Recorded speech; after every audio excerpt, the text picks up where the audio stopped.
Good morning and welcome to today's political briefing. My name is Joanna Bekker. I'm the Deputy Managing Director of Polityka Insight, and it is my pleasure to host this meeting today alongside Managing Director of Polityka Insight, Andrzej Bobiński, and Wojciech Szacki, head of our political team. Good morning. Welcome. Hello. After a long and intensive campaign, the candidate backed by Law and Justice, Karol Nawrocki, narrowly won Sunday's presidential election, securing 50.89% of the vote in the second round. His rival, Rafał Trzaskowski, received 49.11%, and voter turnout was remarkably high at 71.63%, although a little bit lower than some thought. Karol Nawrocki is said to be sworn in as president of Poland on the 6th of August after the conclusion of Andrzej Duda's term.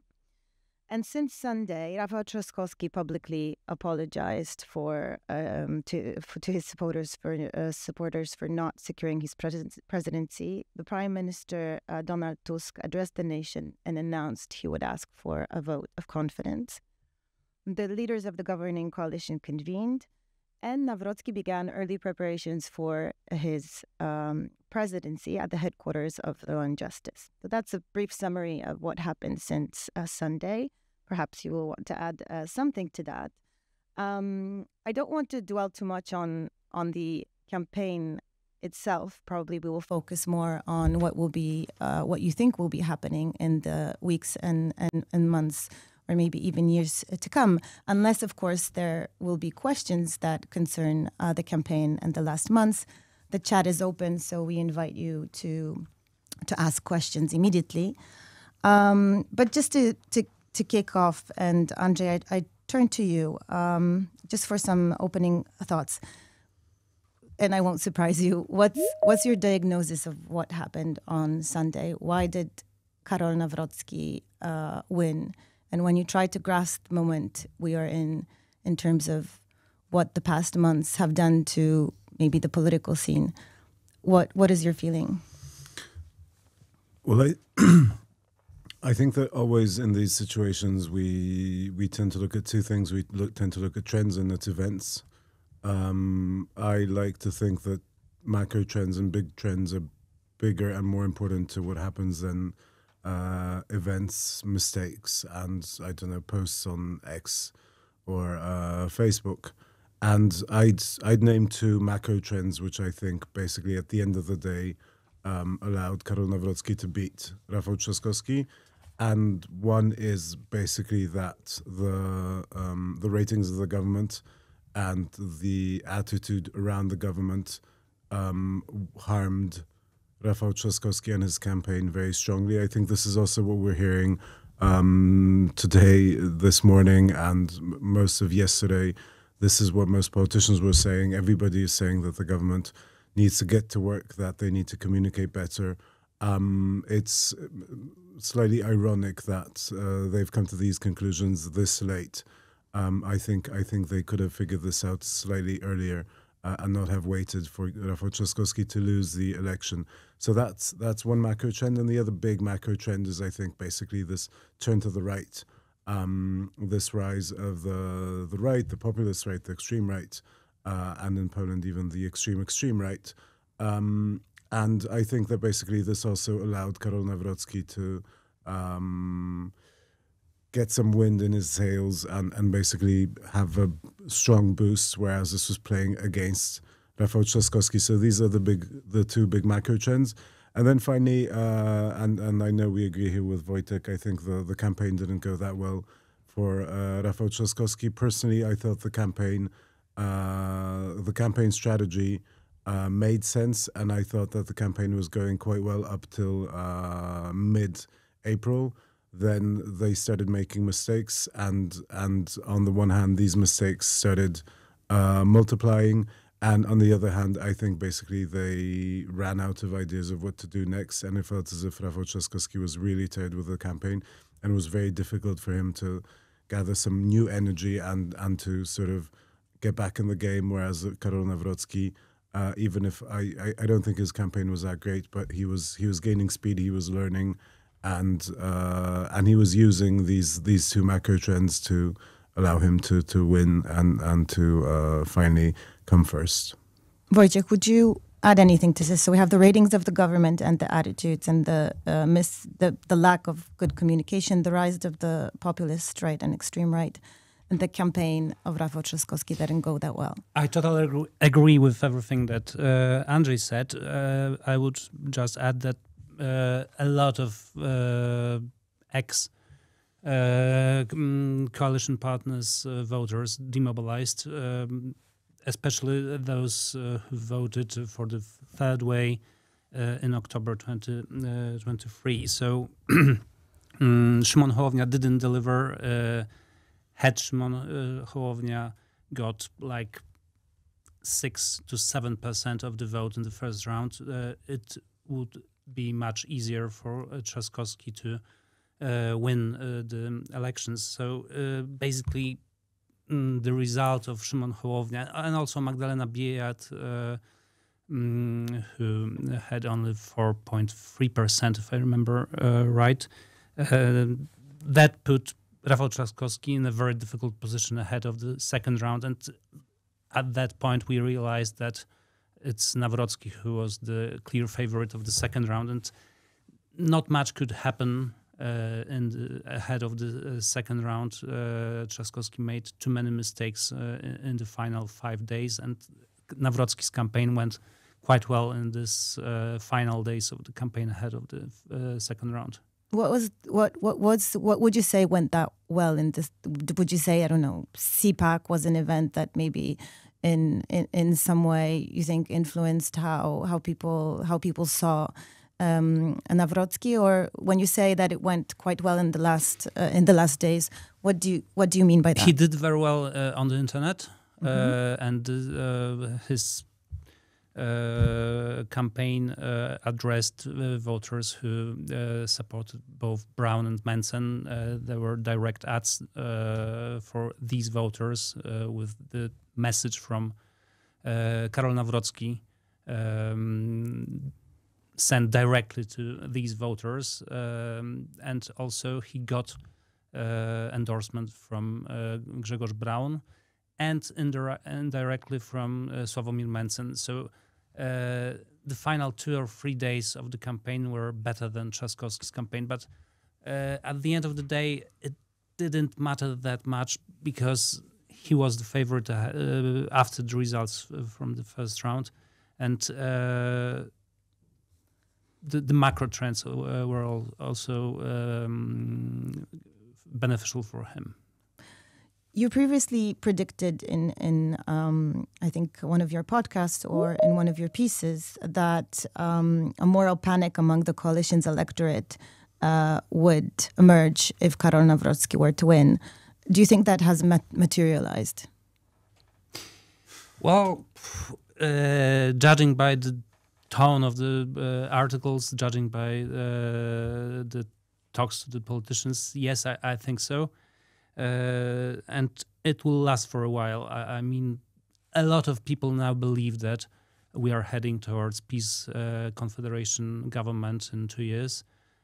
Some people fear that there will be snap elections, that the government will fall. And also some people are afraid that on Donald Tusk's part, there is no willingness to analyze the results and truly apologize and get to work. I heard that yesterday during the meeting with his coalition partners, Donald Tusk just said that we lost because they outnumbered us. So it wasn't exactly a reflection on the mistakes. It was just basically the prime minister said that there was nothing they could do about the campaign and they had to lose. Do you, Andrzej, agree that, first of all, there is this lack of reflection and to analyze what happened? And second of all, can this government survive what is happening now and this turbulence if Karol Nawrocki has a very offensive, and this is what some predict, presidency? meaning what Wojciech said, some say there will be snap elections. Do you believe there will be snap elections? And first of all, the question, do you agree that there is no reflection in Donald Tusk's mind? And if there isn't, then where are we going? I think it's very difficult to analyze the reasons for your loss. And I think the first day after the loss isn't necessarily the best day to analyze what happened. I mean, I heard from one of the coalition partners, and this is a mantra that they repeat after every loss, and they've seen a number of losses, that the moment you should sit down and try to figure out what happened is after 2 to 3 weeks, that this is the amount of time you need to sort of cool down and start to look with the sense of distance and sort of a cool head at what happened. So I think it's slightly unfair to believe that Donald Tusk should have sat down on Monday and already reflected and have had a number of reasons why Rafał Trzaskowski lost. I mean, obviously, if you'd ask us, we can sit down probably and we could come up with a list of 10 reasons or even 20 reasons why he lost.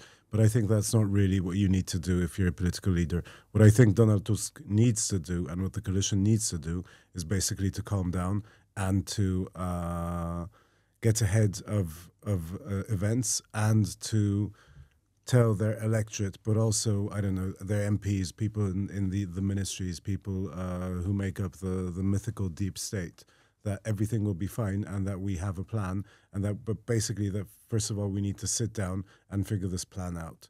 And I think that so there's sort of this dissonance between this need of having a plan on day one and this need of knowing all the answers on day one, and this feeling that you should basically calm down and come up with a sensible plan where to go from here. But I just wanted to add one thing onto this, because I think the question that we haven't really answered, and probably there's two answers here, is what really happened. I mean, how big was this loss? And there's two ways of looking at this, because one way is basically to say that this is a huge loss, because on the one hand, it's symbolic. On the other hand, regardless of how many people voted this way or that way, it's the end result that matters. And finally, this does, and here I think we can all agree quite easily, that this does pave the way to appease government in the future. So these three things are fairly obvious. But then if you look at the voting numbers, and you look at what's really changed from sort of, I don't know, Friday to Monday, well, this government has been ruling with a hostile president for the last 2 years, and now they have another 2 years with a hostile president. So, and somehow the country was moving along. Probably it wasn't reforming the way it should be. Probably the government wasn't able to move ahead, and the government was waiting for this change. But at the end of the day, I mean, not that much has changed. I mean, we're exchanging Andrzej Duda for Karol Nawrocki. We can go into the details and discuss how different Karol Nawrocki will be to Andrzej Duda, how this will sort of impact the political dynamic.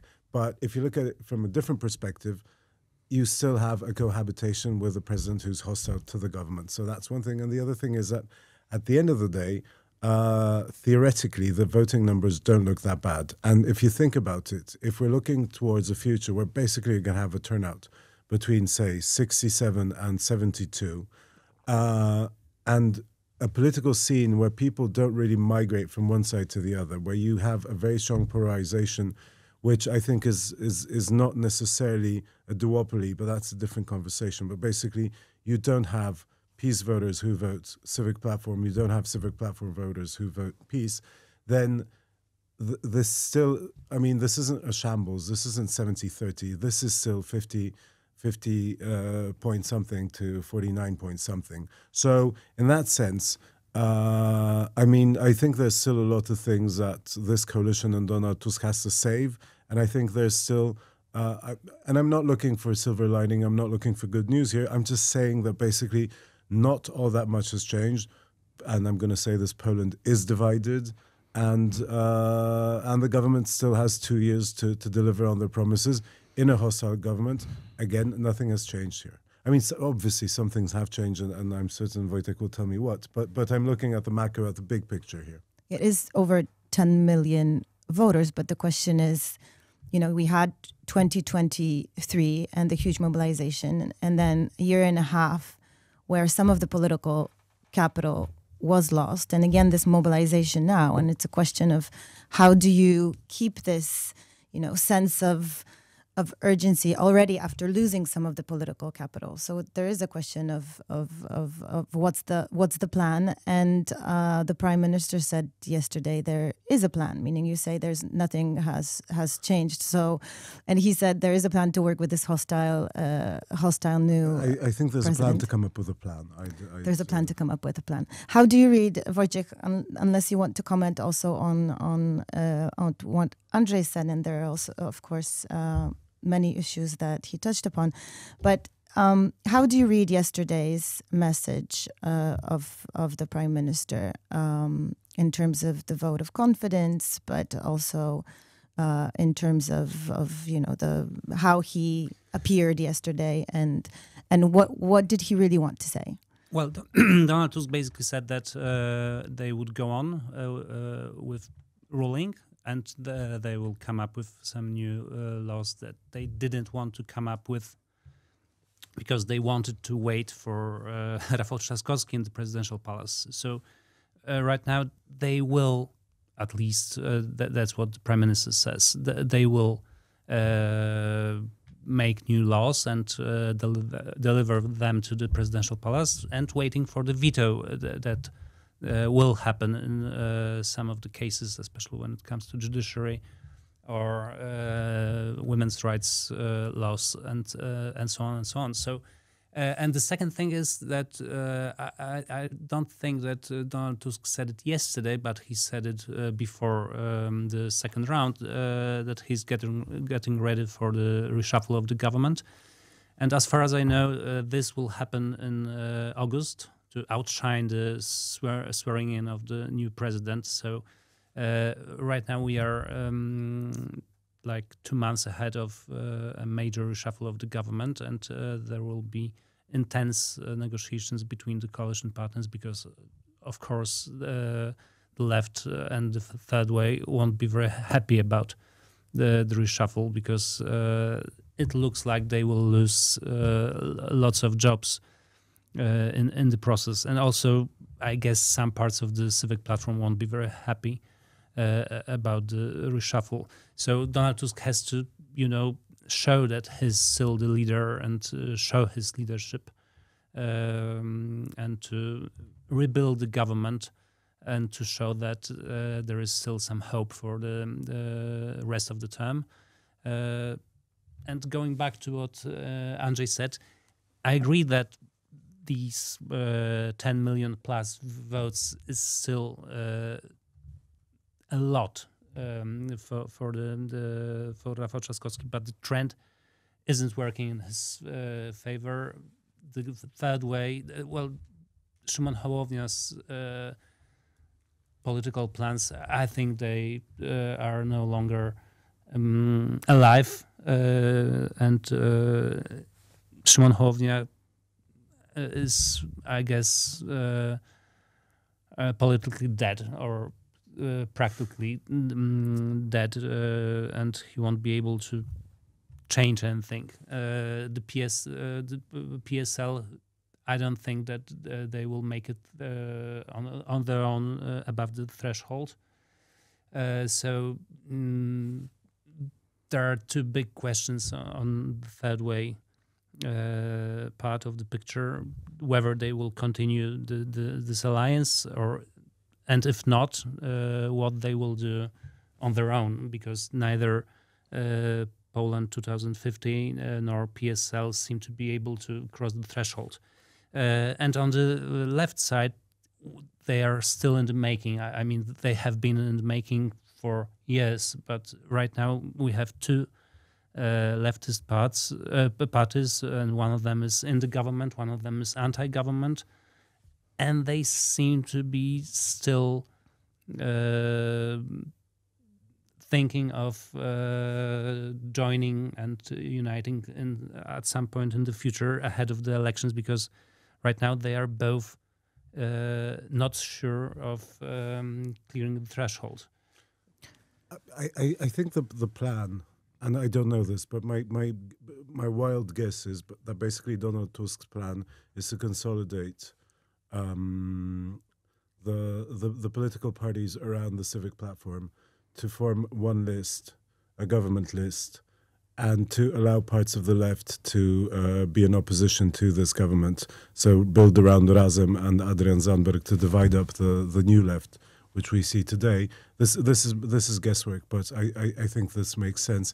And basically to come first with a government list, to have a left that will not be willing to work with PiS, and to hope that PiS, Konfederacja and Grzegorz Braun will divide up the right-wing vote, and because of the D'Hondt method, to have a very big number of MPs in the future parliament. So I think in terms of sort of political strategy and tactics and looking at the elections ahead, that basically makes sense. The problem is that this isn't enough. I mean, if we saw a huge anti-system vote in this election, if we saw very many people who are unhappy with the government and this mobilized Nawrocki voters and demobilized Trzaskowski voters, then it's a government that needs to work. And if this is Tusk's plan, then this will not help the government work, because the coalition partners won't be very happy that this whale of a political party is trying to swallow up its, the other fishes that are swimming around it. So there's a dissonance, there's a problem here between the two logics. The logic of preparing for an election, which I think basically makes sense, and we won't hear this now, but I think this is in the making, and the logic of running a government that works. Yeah, it seems two opposite things, and when you already look at what was happening yesterday between the coalition partners, you already, I don't know, I had a sense, you say that always, that after, the day after the election, the next election starts. So you say at some point we have this moment where we need to, calm down, but on the other side, what we saw yesterday was already, trying to work out the tensions, and Szymon Hołownia trying to also, fight his position after the presidential election weekend. At some point, we had all the coalition partners supporting Rafał Trzaskowski and coming together, but this was a tactic. No, this is. But then you need to work and then show that you have something that unites you. So this is. It will be extremely difficult, since. As we said, some of the political leaders already from Szymon Hołownia's party, but also today morning I was listening to PSL politicians who are already criticizing the government, saying this is not enough, and communication, which is really targeting the prime minister, right? Because he said lately, I'm the main communicator of the government. So when we say the government has been failing in these terms, it's really criticizing the decision of the prime minister that has. Well, yes, I just saw yesterday that Marek Sawicki, one of the prominent PSL members, urged Donald Tusk to resign. So, in a conversation with a right-wing media outlet. So. But from what I understand, this is because PSL is hoping, and this is a scenario that they're hoping for, but I think this is hope against hope, and I think this was before the meeting at 6 yesterday, that Władysław Kosiniak-Kamysz could be the new prime minister. I think what's changed on Sunday, and I think this is a big change, but it's psychological, and I've heard this from a couple of people, that up till Sunday, for very, very many people, you could like or dislike, on this side of the political scene, you could like or dislike Donald Tusk, but you had this feeling that he's the only person who knows what to do to be peace. And I think that one of the things that ended is this feeling that he has this magic touch which allows him to be peace. And this starts a dynamic which I think now is rather small, but it is a dynamic where a number of people, amongst them, PSL politicians, but also people, voters and experts, are starting to wonder, is Donald Tusk best suited, and is he the right person to lead us into the election in 2027? And I think that this is basically what Tusk is fighting against. He needs to show that he's in charge, and basically he needs to show that he's the only person who can beat PiS. And if anybody comes up with an idea that that there needs to be some sort of change, that's going to cause even more chaos, and that is going to be a recipe for defeat, which I think is paradoxically is pretty much out of the Jarosław Kaczyński playbook from all his defeats. I mean, it's the same dynamic and the same logic in the two cases. Completely different parties, completely different politicians, but it's exactly the same logic. Where does PiS stand now? Meaning PiS is strengthened. Jarosław, how does this win influence Jarosław Kaczyński, if you think it does in any concrete matter? And how do you think PiS wants to leverage this presidency to win the election in 2027? First of all, Or there are of course two ways to look at PiS situation, because on the one hand, well, yes, they won the elections, they are strengthened. Jarosław Kaczyński once again turned out to be the man who was able to find a guy from nowhere and make him the president of Poland, and to surprise everybody in his own party and in Poland. So he's a kingmaker, and he once again proved that he knows how to win the elections. And also, it's of course good news for the party, because winning is always good news. But on the other hand, when you look at the results of the first round, you can see that PiS had lost millions, around 2 million voters in comparison to 2023, and a lot of them either didn't vote at all or moved to Sławomir Mencen or even Grzegorz Braun. So I'm pretty sure that there are lots of PiS MPs who are very worried about the results, because they know they wouldn't make it to the next parliament because they would lose the seats to fellow colleagues from Konfederacja or Grzegorz Braun's party. And also Jarosław Kaczyński knows that now it's time to compete with Konfederacja. That's what a lot of PiS politicians said before the presidential elections. So they knew they had to smile at Sławomir Mencen during the presidential elections, but they knew that the moment the presidential elections is over, they need to start fighting with Konfederacja for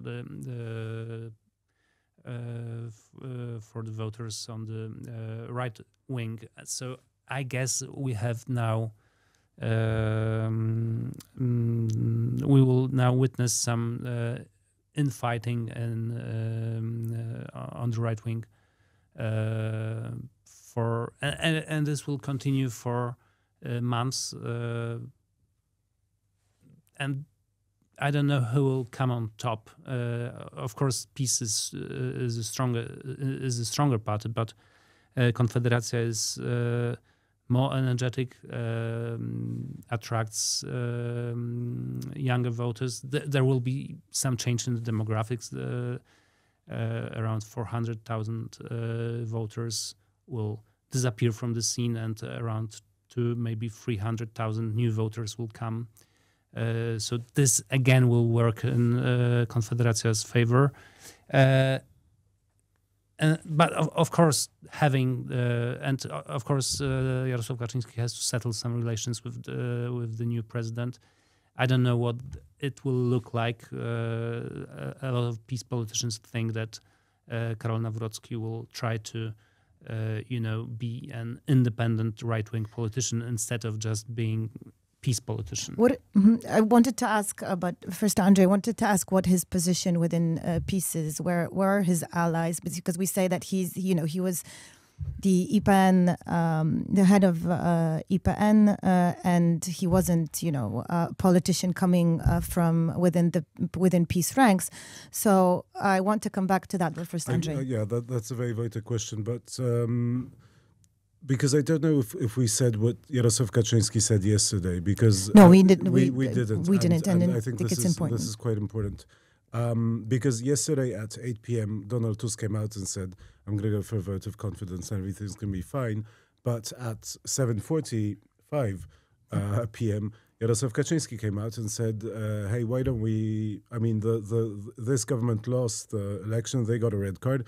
We need a change of government. We need a technical government because now we have an independent technical president, even though he was backed by a party, but he's very independent, and we also need an independent government. So I'm calling to all political parties to come together and to come up with a technical prime minister and a technical government. On the one hand, this is obviously just about rocking the boat and trying to put a wedge between Tusk and his coalition partners, and basically winking to people like Marek Sawicki, who might be thinking that possibly it would make sense to start thinking about turning coat before the next election.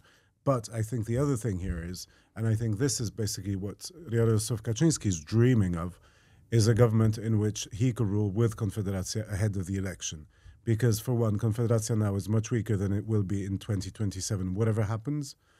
And the other thing is that basically this would allow Jarosław Kaczyński, on the one hand, to get them into a bear hug, but on the other hand, to knock their main campaign slogan that they're the anti-system party that has never been in government. So, I mean, this is what he's hoping for, because I think this is the one thing that really, apart from everything else, differentiates PiS from Konfederacja, because they might be going for the same voters.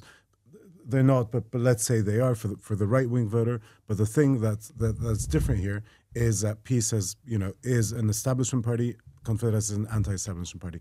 If they were to form a government before 27, then that really gives him a lot of points, and I think that really helps him run a campaign in 2027. And the other thing I just wanted to say about this, about the demographics of the next election, because I think since 2017 we've been looking at this, and we've been looking at how many voters are exiting the stage and how many are entering the stage. And I tended to think, and I think we all tended to think, that this would mean that PiS would be losing sway and that the rest of the scene would be rising, especially with the liberal center. I think now that's totally changed, and the voters who are exiting the stage are basically both Civic Platform and PiS voters, and the ones who are entering the stage are the voters of the two extremes, so of Razem and Konfederacja. So I think this is a paradigm shift, and I think we also need to start thinking about this differently, because up till now I thought this meant that PiS was going to be losing support, and I don't know, say that the Civic Platform will be gaining support. I think that's not true anymore. Both big parties will lose. Both big parties will lose. Before we come back to PiS and Karol Nawrocki, one more thing, because we mentioned a few times PSL and fishing for the attention of some of their MPs and so on. So there's a PSL Congress coming in the autumn. How coherent is the Polish People's Party, is PSL right now? Meaning, is this legitimate to? Well, from what we've heard, one of our colleagues was calling up PSL yesterday, and they believe that basically Kosiniak controls his caucus, that there's Marek Sawicki and possibly one or two other MPs at this point who could be willing to start a revolt. Everybody else is basically controlled by Kosiniak-Kamysz, but that's a caucus. And then you have the regions, and then you have the smaller politicians. And from what we're hearing within PSL, for the moment, Kosiniak is in charge, and even if there's a Congress there will be a Congress in the autumn, Kosiniak should win. But the other thing that they're saying is that PSL is one of these weird parties which is fairly democratic, and we don't know what the dynamic will be, and if something will start changing, then it could change fast, and this could bring about a surprise. So, unfortunately, my answer to your question is that it could go both ways. Today, it feels and it seems, and from everything we're hearing, that PSL is very coherent and that Kosiniak-Kamysz is in charge, and there's very few ranking politicians who are willing to go for an exchange of leadership or even to sort of switch over to the right side of the political scene. But a lot of things could happen over the summer, and that this is dynamic that could speed up. So you need to be watching them closely, and yeah.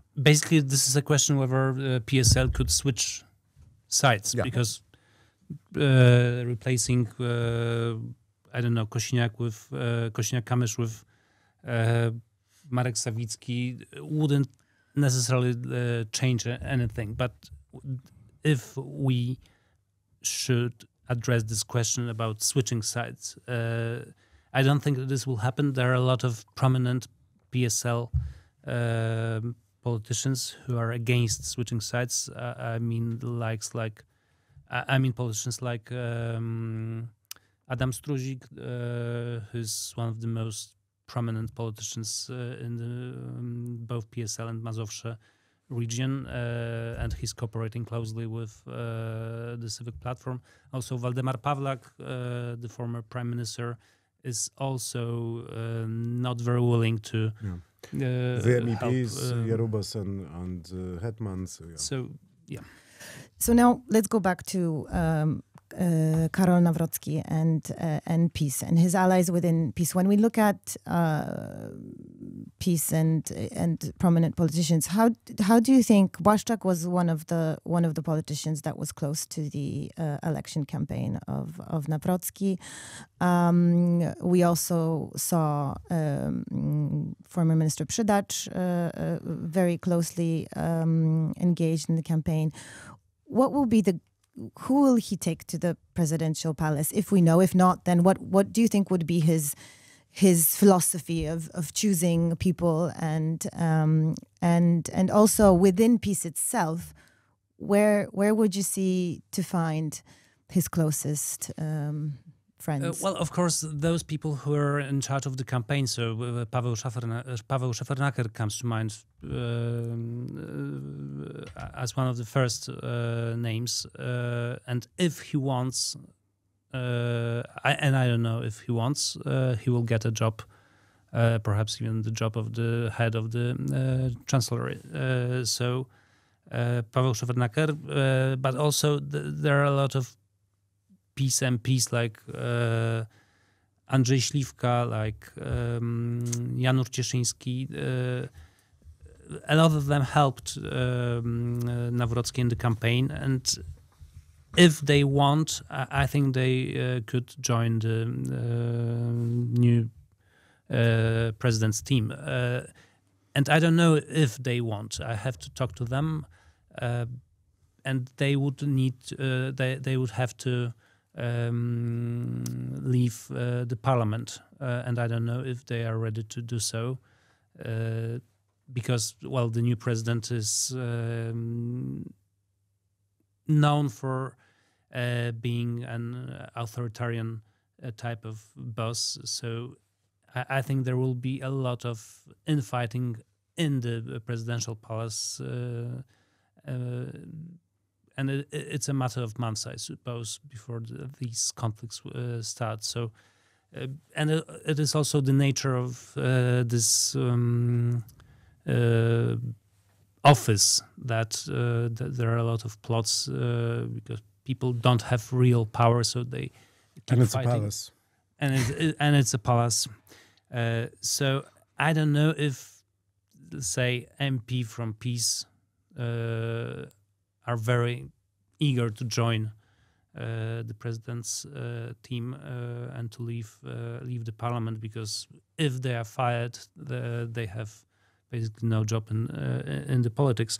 But I'm pretty sure that there will be at least 2 prominent PiS members around the president. I think he will hire somebody from Andrzej Duda's chancellery. I think that he will find some people from the Institute of National Remembrance, perhaps someone from his committee of support, and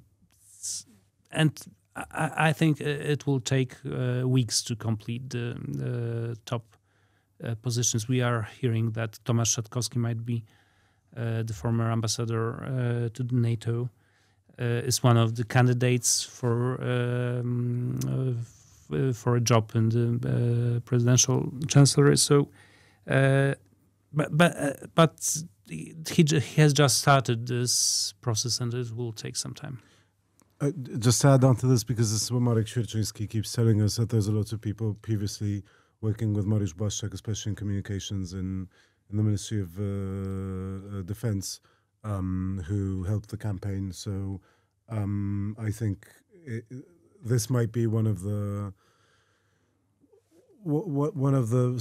power centers within peace that could feed some people to the presidential palace, people around Błaszczak, because they're also very loyal to Kaczyński. And my guess would be, and I think nobody has mentioned this, but I think it makes sense that Jacek Sasin feels like somebody who could end up in the presidential palace, because he's done it before. He knows administration work. He has a lot of loyal MPs and people he's worked with, and I understand he's, as opposed to Nawrocki, who's supposed to be authoritarian, Jacek Sasin had a fairly good track record at the Ministry of State Assets in managing a very diverse structure of different state-owned companies. So my guess would be that Jacek Sasin could be also a symbolic link from Lech Kaczyński's presidential chancellery to Karol Nawrocki's presidential chancellery. But this is only an educated guess. But maybe Andrzej Śliwka could be the sort of a Jacek Sasin 2.0. Well, let's imagine 6th of August, and one of the questions that have been already sent corresponds also to the question I have, meaning we've heard that if Karol Nawrocki, and this is no surprise, if he becomes president, that would trigger a war at the top, and that this could influence the work of the government. So one of the questions will be, how will this outcome and dynamics affect operational work of the current administration, as big projects like atomic power plant, renewables, just to name a few. And can we expect any substantial work to be done? Or this will be really a fight for survival. So which areas would you imagine frictions to arise? Do you imagine that work can be done in which areas? So, yeah. Well, I think yesterday we saw not the beginning of the war at the top, but basically the introduction of the war at the top, because basically both Kaczyński and Tusk said that they're hoping for good cooperation between the government and the president. But if that doesn't happen, then we'll figure out what to do next. And I think that basically he's only just been voted. People have only just voted for Nawrocki, and already the blame game is being set up. So this is what we're going to be hearing all the time. Who is responsible for the chaos that will ensue? And my guess is that they will be fighting over everything. Yesterday we had an in-house conversation with the team, and I was thinking that maybe defense and security policy could be something where Karol Nawrocki could try to show that he's cooperating with the government. But I think both Wojciech and Marek Świerczyński said that no, they think that this is also going to be another front, another area of conflict between the government and the presidential palace. So I think they won't agree on anything. When it comes to nuclear energy, we're having a meeting with Wojciech next week, and I think that it makes sense to listen to him. And I think he knows more than I do. I'm certain he knows more than I do. But I think that basically this is going to be an interesting piece of the puzzle, because this isn't only going to be about the presidential palace and the government. It's also going to be about basically foreign policy and about American interests and about European interests in Poland. And I don't think things will move forward because of that, because I think both sides will be playing a more intricate and complicated game, especially that first we need to get moving with the first build before we move on to the second build. As to renewables, I'm fairly certain nothing will happen here. And we had a conversation yesterday that if anything were to happen, for example, in the windmill bill, if that's what it's called, then that bill should be sent to Andrzej Duda as fast as possible and signed by the incumbent, by Duda, because Nawrocki is certain to veto that. And maybe it does make sense for a future PiS government to have that bill in place because they're going to need more renewables in the mix. But this, again, this is guesswork. And I think that if we get to the 6th of August, I mean, there will definitely be no cooperation on energy transition. Is there anything else that you think that in these two months that are left of Andrzej Duda's presidency can be done? Because it's not a question of should be done, but can be done, meaning will President Andrzej Duda be opening to signing any other bills? Well, I guess this might have been the case if Andrzej Duda hadn't endorsed Karol Nawrocki and if he hadn't taken part in his campaign. I don't think that right now it is wise to think that Andrzej Duda might be more willing to sign anything than the future president. But I also would like to say just one thing, that this tension has... my take is that it has weakened yesterday. I mean, with Donald Tusk accepting the defeat and accepting the decision of the nation, and also this, I think, helped a little to ease the tension. And also, Jarosław Kaczyński doesn't have this one argument right now that we are living in a dictatorship because you don't win presidential elections in the dictatorship. So I think for a day, for a brief moment, we had something normality. Another question from our listeners and viewers is, what possible reforms do you envision could be achieved to prove the government's ability to run the country? How do you mean? I understand we said that things, meaning the government's ability, meaning I guess that they're... I'll try to explain what somebody had in mind. But since we said that the last year and a half was a disappointment and the government did not deliver on what its promises and what it was supposed to, if now the government wants to show that it is, as Prime Minister said, we're working, we're going on, we're moving forward. He said, there is a candidate that won, there is a candidate that lost, because I don't know if he accepted the defeat, but here I'm ready to go and to show you that, I have faith in you, you have faith in us. So how to show concrete things that that the government can do, and what is it? What? And it's the question of really what possible reforms. Okay, I'll try.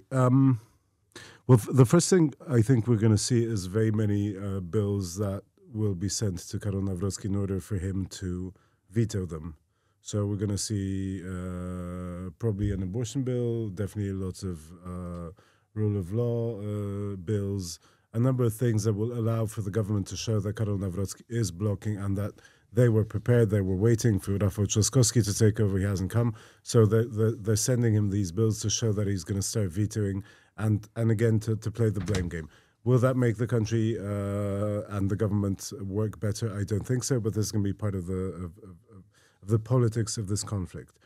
What I think we will see is, and the windmill bill, also things pertaining to energy transition, a number of things that we know that Karol Nawrocki will veto.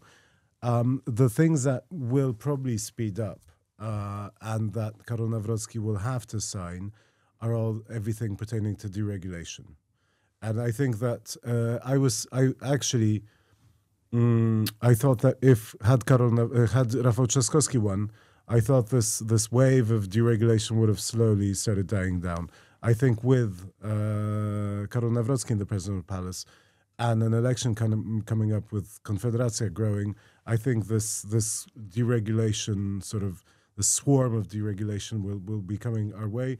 And will this make the country be run better? Will this make the government work better? I think that's a question for debate, and that depends on the quality of the bills. But I think that this is something that we will see.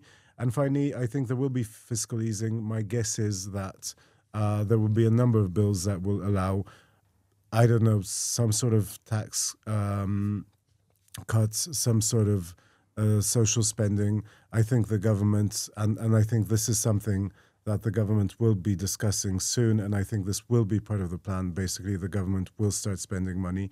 I think there will be a problem with the budget, and these are things that Karol Nawrocki will have to sign in. The last thing I'd say is that I think there's going to be a number of bills that will be sent Karol Nawrocki's way, which will put him in a very difficult spot, because on the one hand he will need to cater to his social voters, to Jarosław Kaczyński, to Piotr Duda, head of Solidarity. But on the other hand, he has a contract theoretically signed with Sławomir Mencen, where he said he will not sign any new taxes into life, for example. So I read somewhere that yesterday Andrzej Duda said that he believes that Ukraine should be invited into NATO and that he needs to have a conversation with Karol Nawrocki about this. So there's a number of issues, topics, bills, legislation, but also just issues in public debate, which will make life quite difficult for Karol Nawrocki, because he's going to have to perform a balancing act between his voters, so people from Konfederacja who voted for him in the second round, his new best friend Sławomir Mencen, and his old best friend Jarosław Kaczyński and his voters. So this is going to be interesting, and I think theoretically this is something the government should be playing to as well. What about the stance on migration? Meaning, do you think there will be a tougher stance on migration, and how will this influence? Well, rhetorically, yes, and this is also something that we're going to be discussing and fighting about and over all the time. Again, we had a conversation yesterday. We have a feeling that a number of companies, Polish companies, foreign companies, American companies will want, and we saw this in the United States, by the way, will want to make it easier for foreign workers to come in, because we do have a problem with the workforce here in Poland, and I wonder what the government will do with this on the one hand, but I think that American businesses will also want to lobby for bills that could help replenish the workforce with Karol Nawrocki. So I think sort of in the big picture, on television, in the media, Karol Nawrocki was 100% anti-migration. On the other hand, I think there's going to be a number of interesting moves sort of behind the scenes, because this is in the interest of foreign businesses. And basically that's what was happening in Mateusz Morawiecki's times.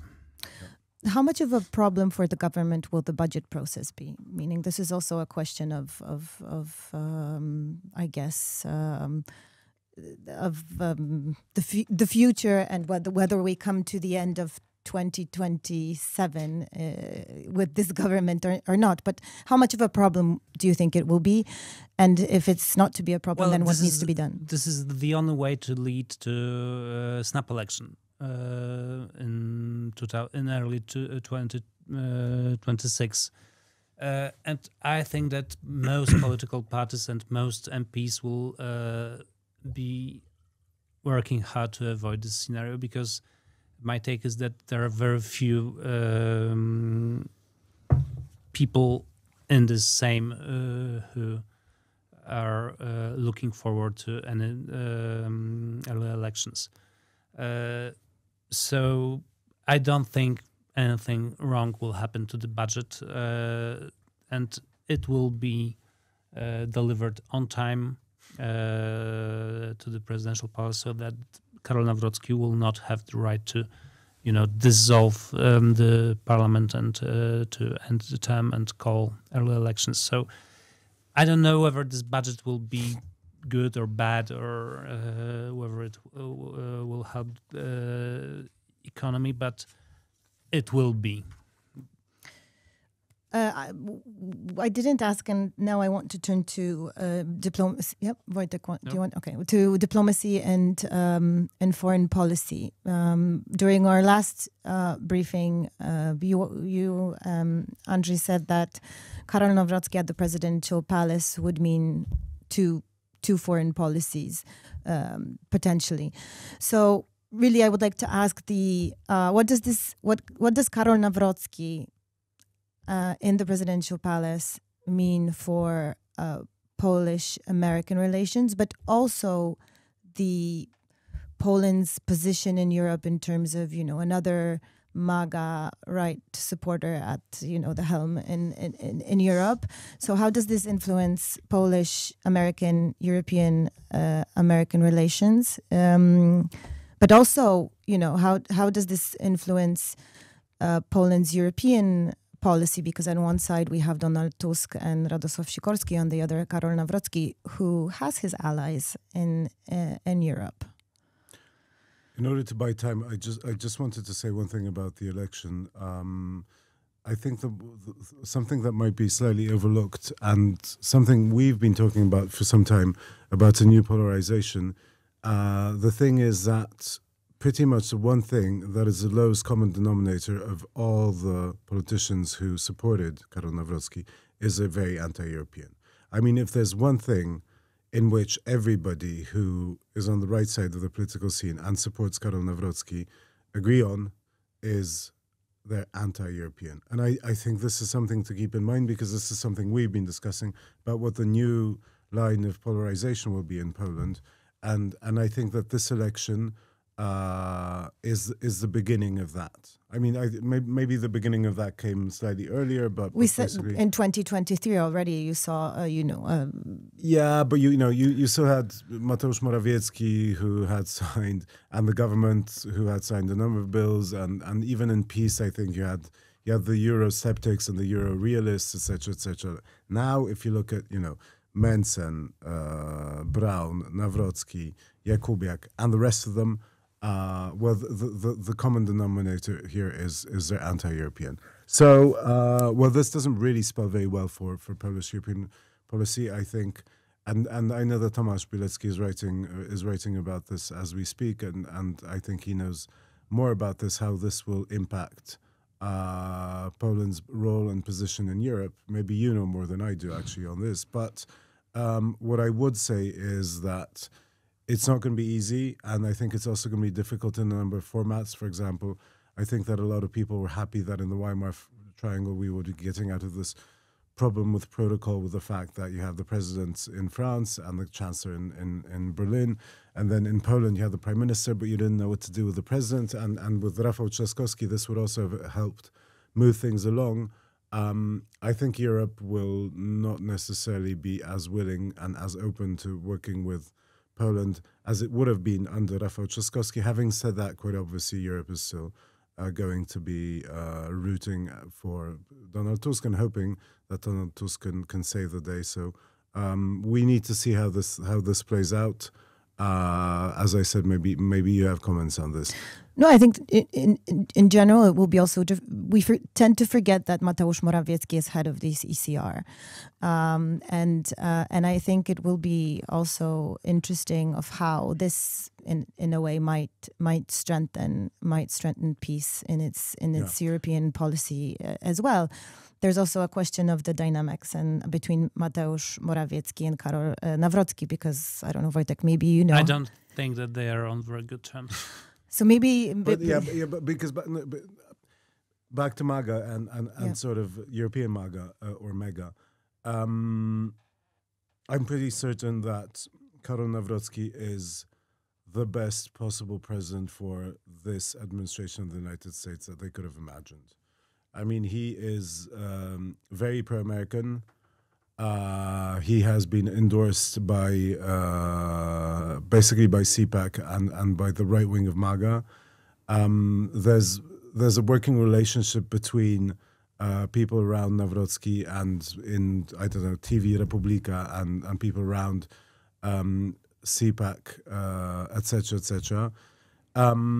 So I think that basically in a situation where we don't really know where the transatlantic relationship is heading, but we know that there's going to be a lot of conflict, I think that the United States are looking for allies here in Europe, and an inexperienced, very pro-American new politician who's very willing to play the American card in internal policy is really good news for the United States. But also, I think that they will be playing this card in terms of building a European MAGA mega CPAC movement. And I don't know if we're going to get to Giorgia Meloni, because I think Giorgia Meloni is also doing a balancing act between the right wing and MAGA and the United States, but also she's a serious player in Europe.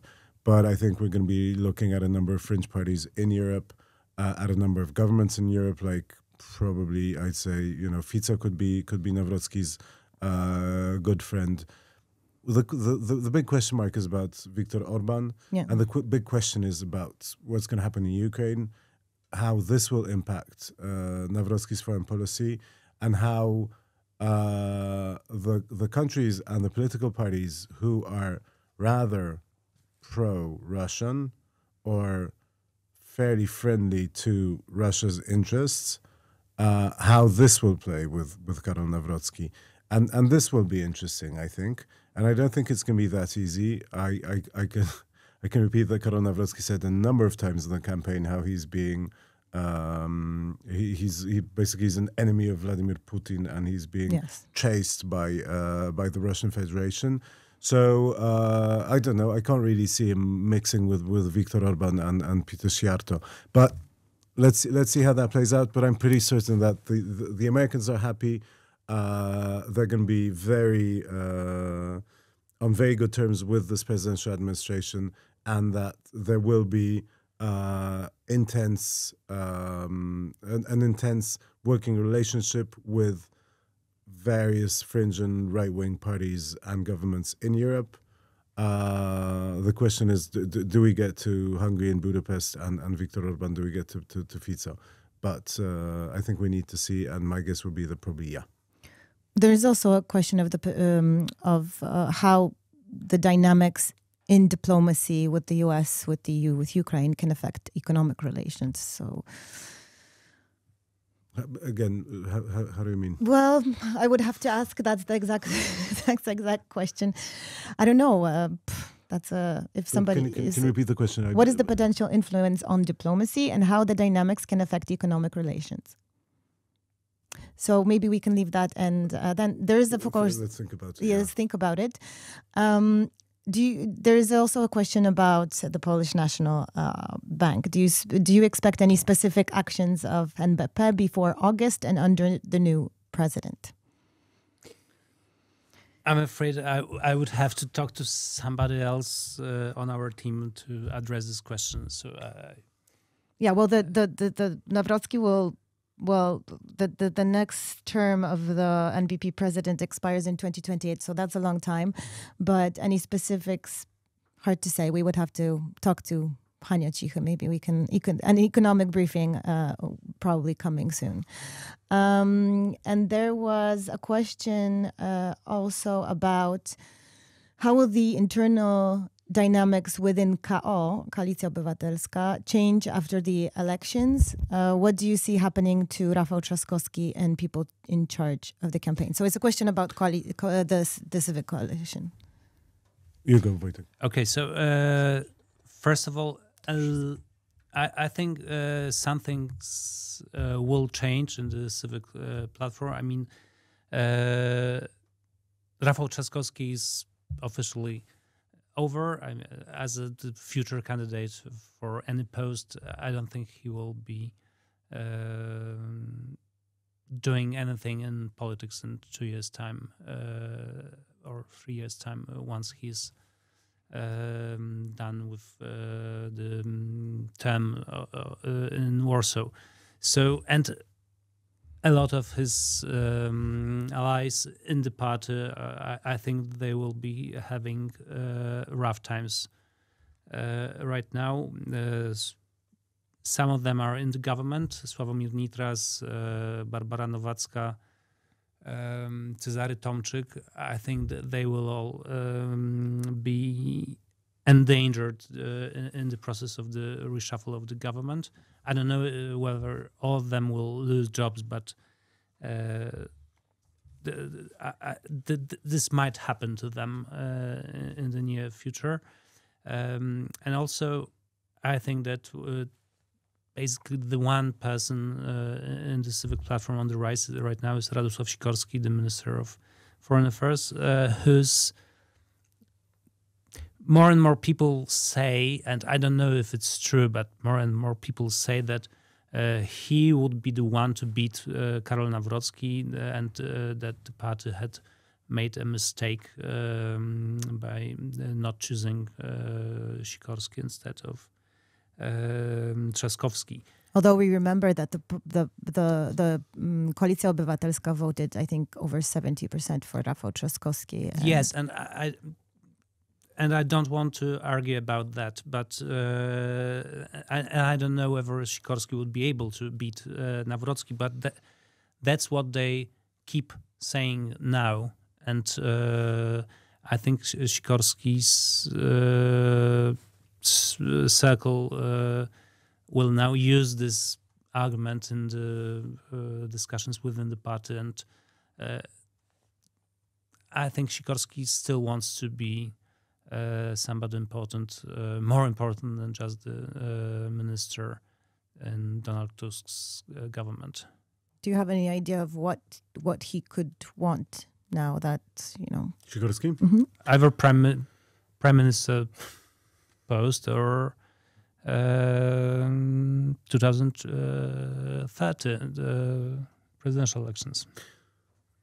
Well, I guess he could be promised in the reshuffle, and my guess would be that there will be an option that he becomes deputy prime minister. I mean, at some point, I think there was this idea to make him deputy prime minister. Then you go into the dynamics, because then you're going to have to discuss how many deputy prime ministers do you want to have in a smaller government, and you're going to have deputy prime ministers from the coalition parties, so it gets more complicated. But I think one of the things that were mentioned was that he could be hoping to become deputy prime minister. I don't think that really changes anything. I think what's interesting in the internal dynamic, and this is a problem for Donald Tusk, and my guess is that he's going to quench this problem fairly soon. But I think basically the party is going to have a moment when it will have to decide, is it going to the right? Is it becoming more liberal economically? Is it winking to Konfederacja?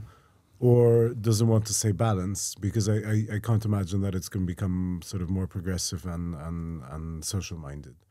And if there were to be if this were to happen, if the party were to turn right, then probably nothing changes that much. But if there will be a decision that it's impossible to go to the right at this point, because you'd also be losing.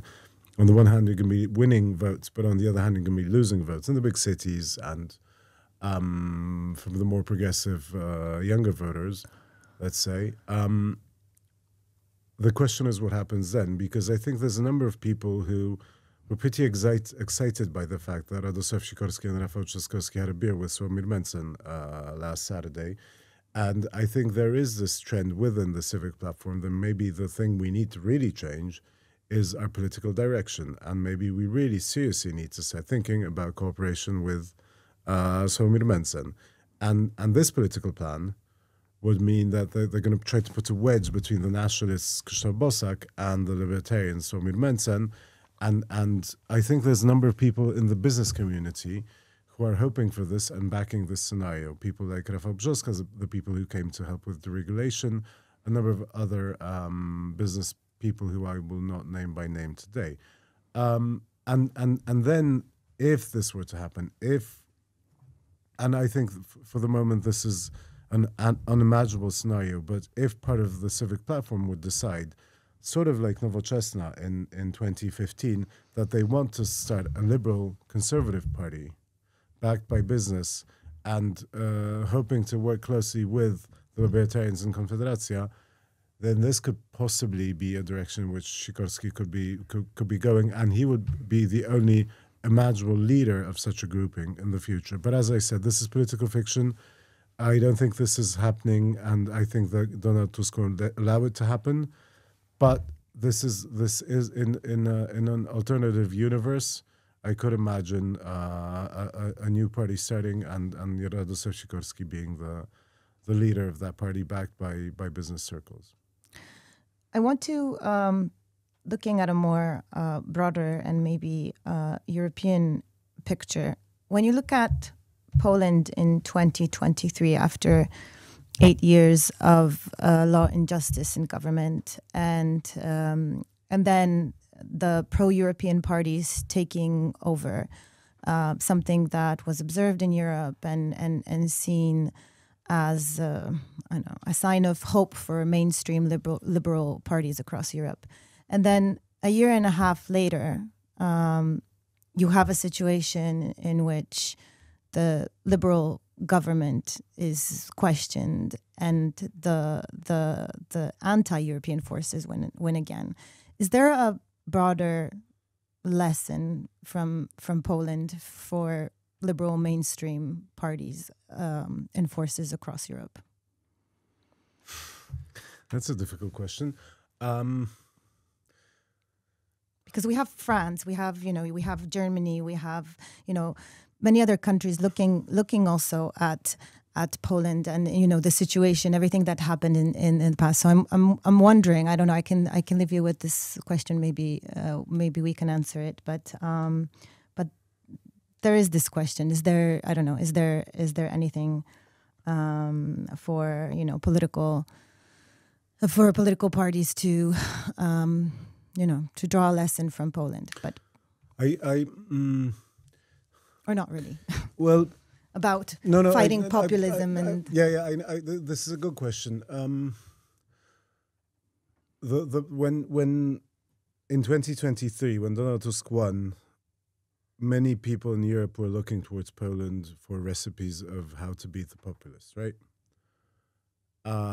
I think if I were Europe and I'd be looking at Poland, I'd be looking for the problems that come with ruling after you've beaten the populists in this sort of wide coalition of everybody against the populists, because for the sake of the argument, we're calling law and justice a populist here. And there's a number of problems here because it's very difficult to rule. I mean, these wide coalitions, and we've seen this in a number of countries in Europe, it's very difficult to get anything going, to get things done, if you have sort of all the anti-populists who are basically merged together because they're anti-populists and not because they have a common agenda. It's very difficult to come up with a positive agenda, with things that need to be done, with an idea and a vision of where do you want to take the country to. So I think there's a number of negative lessons of sort of the problems that you encounter once you get to this. But the one lesson theoretically, but I don't know if this is a positive or negative lesson, is that basically Donald Tusk and people around him decided they need to take a turn to the right, to demobilize the right, to take over their agenda. I mean, and we've seen this in so many places. And the question is, does that work? Does that fuel the extreme right? Does that make sense in the long run? Because even if it allows you to win one election, then the question is what happens in the next election, and how does that change the whole political spectrum? How does that change public debate? But then the question is, and I have no idea, maybe Wojciech does, is it worth it? You know, in order to win that one election, to stop this populist cycle, to sort of not to become Hungary, are you willing to, I'd say that you do, basically. Mm-hmm. That even if in the long run that new problems arise, in politics what's most important is the election that's ahead of you. And we keep saying this, every next election is the most important election in Polish history. So you want to win the most important election in Polish history and then see what happens. And the 2027 election will be the most important election.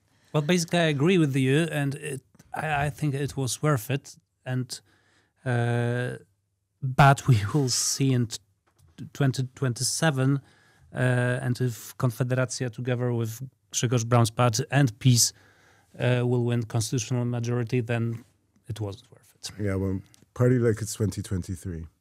My last question, because there are no other questions from the audience, is about the media landscape.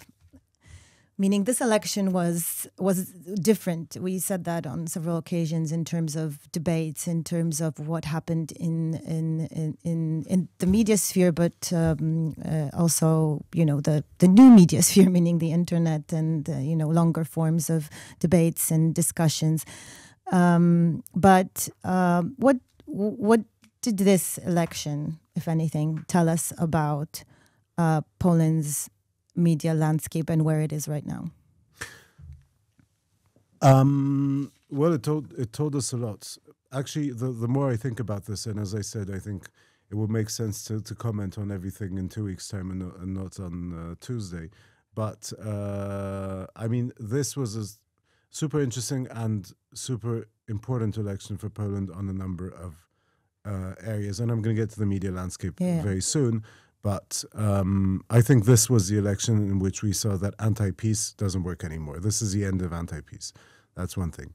The other thing is that we see a huge change in the anti-system and the young vote and the demographics and everything we knew about the demographics of Polish political life. I mean, Law and Justice and the Civic Platform are basically in the same demographic, and they're fighting for voters from the same demographics. And they've lost the youth vote. That could change, but for the moment, this is where we're at. And the other thing is that basically the media landscape has changed, and the traditional media played a much lesser role in this election than we could have imagined. And this sounds very trivial, and everybody knew this, that legacy media was losing sway and had less importance. But I'd say that in 2023, at the end of the day, this was a war between two televisions.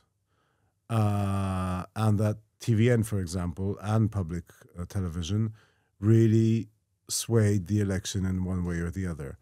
I think in this election, that is no longer true. We saw a number of new actors. We saw a rise of various channels on YouTube that really played a huge role. And I think we tend to overplay and overestimate what happens in social media, as in, X, Facebook, Meta, Instagram, not necessarily TikTok. I think TikTok is one of the lessons from this election, that it's playing a bigger and bigger role, and this is what people who understand social media told us. But basically that it's YouTube and things that you watch and things that you listen to that are outside the traditional media landscape. These are the outlets that had a huge influence. So I think there's a huge change. I think that's a great question. I think this is something we need to analyze, and we need a bit more time to really figure out what this means. But I think that what this does mean is that neither side, neither PiS nor the Civic Platform, have narrative control over what happens in electoral campaigns. And I think this is an interesting X factor, which I don't know how it will play out in 2027. But basically, I think that this opens up the political scene, and that this is an introduction to a change we've been waiting for so many years, a change of a political scene where there was a hegemony of two great grand parties. In the following weeks, and months, of course, we will be writing about the economic implications, about implications in the energy sector, following the developments, anything we know about the coming reshuffle. So please follow our analysis. And also we invite you to the briefing at our premises with Minister Wrochna. We will be going more into the nuclear energy and what the new political scenes means also for energy projects. So let's keep in touch. Thank you so much for being with us today. Andrzej, Wojciech, thank you very much. Thank you.